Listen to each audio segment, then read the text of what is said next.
We're back with the bigger picture. Best of 16 by 9 in 3, 2.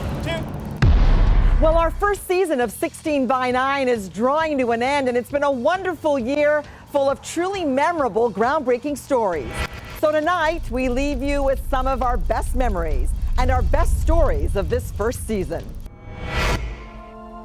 I gotta tell this story. This is the story. I will look into it for you and get back to you. Thank you. Hey, welcome to 16 by 9. I love you. I love you. Undoubtedly, the story that affected me the most this year was the profile of a young man by the name of Dan Northcott.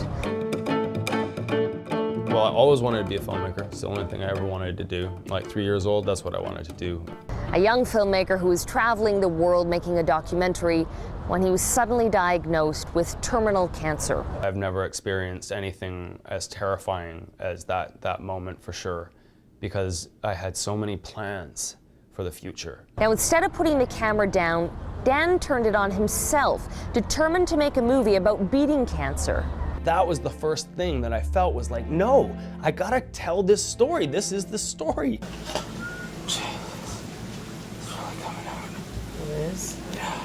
I can't believe how fast it's coming out. We're going to be together.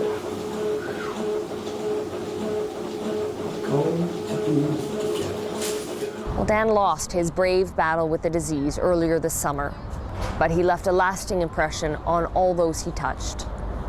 It's not a fear of death that keeps me wanting to live. It's what's ahead is more exciting. I worked on a series of stories looking out for your health, and our viewers really responded to them, especially the investigation into compact fluorescent light bulbs. Those are those curly, energy-efficient light bulbs that some Canadians were telling me were making them sick. Nauseous and some dizzy spells. I'd find myself sort of blinking to focus my eyes. So I wanted to find out what the government was doing about it. But for more than a year, Health Canada refused to do an interview with us about the bulbs. That was until we met the health minister. I have 400 emails from Canadians saying that they're getting sick from these bulbs. They just want to know that their government is looking into the issue. What can I tell them?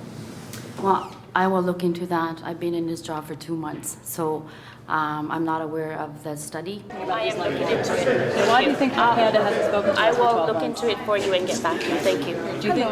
And it was this conversation, after months of requests, that finally led us to some answers to serious questions people have been asking. After that, Health Canada did talk to us, and because of our investigation, they are now testing the curly bulbs for ultraviolet radiation and radio frequency levels. The manufacturers say the bulbs are safe. Health Canada says the results are expected in the fall. Well, looking back on the past season of 16 by 9, I would have to say one of the most interesting stories I got to report on was the story of J.D. Fortune. J.D. Fortune, the expelled lead singer of the rock band INXS.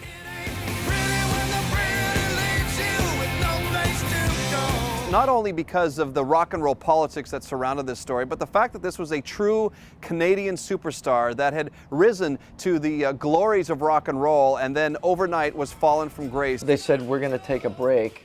I knew what that meant before because it had been a 3-week break, not a 2-year break when we were on top of our game.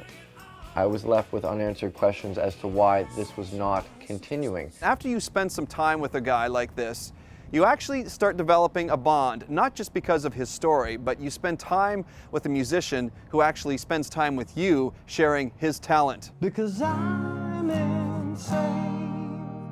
Because I don't want to pay for the air that I can't breathe. You better get that. I'm insane. Hey, welcome to 16 by 9. And as you will see in this next clip, J.D. Fortune is an extremely affectionate guy. I need the... You saw it here first. 16 by 9. Mwah. My favorite story of this first season was a story that we called Little Miracles. And it was the story of Patricia Durante, a young woman pregnant for the very first time. Very early in her pregnancy, she was diagnosed with leukemia. Doctors told her they wanted her to terminate her pregnancy so she could start chemotherapy, but Patricia said she wasn't going to do that. It was just bittersweet. I was so excited to be a mother, and at the same time, all I could think of is, will she have a mother? Very difficult moment because here I am giving life. I'm so excited, but at the same time, everybody was looking at me. I felt guilty that my child was being born premature. Patricia was literally on death's door.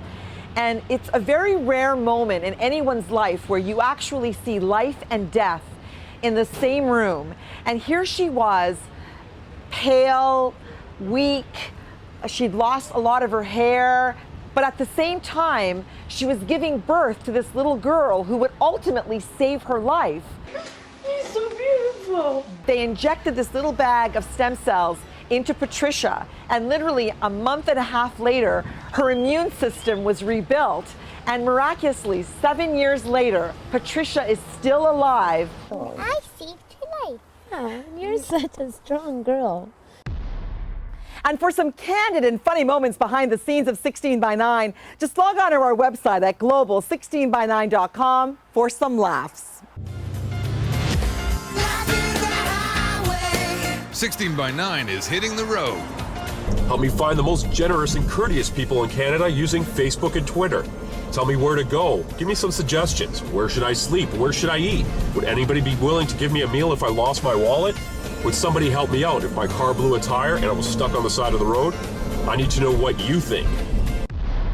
And that's it for us tonight. If you have a story idea, just give us a call at 1-877-TEL-16-9 or email us at global16by9.com. And don't forget to blog with us right after the broadcast about any of the stories you watch tonight.